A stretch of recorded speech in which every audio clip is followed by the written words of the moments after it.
Bakal calon Bupati Maluku Tenggara, Eusebius Utha Safsafubun katakan saat ini sementara, naksir, kader PKS.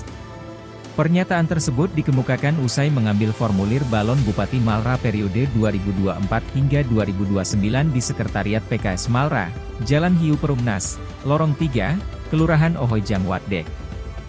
Hal itu menjadi salah satu alasannya membidik PKS sebagai salah satu yang diharapkan dapat turut memberikan rekomendasi melenggang ke pesta demokrasi 5 tahunan nanti.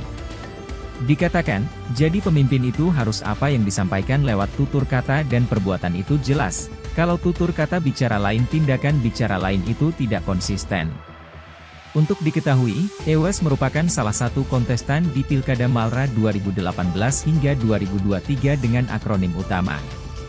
Dan sempat bersaing merebut posisi Malra 01 bersama incumbent Muhammad Taher Hanubun.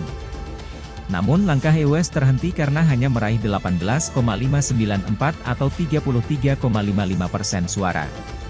Sementara MTH mengumpulkan 23,944 arah 43,03% suara sekaligus dinobatkan jadi pemenang Pilkada 2018 lalu.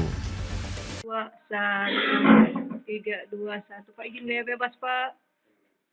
321 Download Tribun X sekarang, menghadirkan lokal menjadi Indonesia.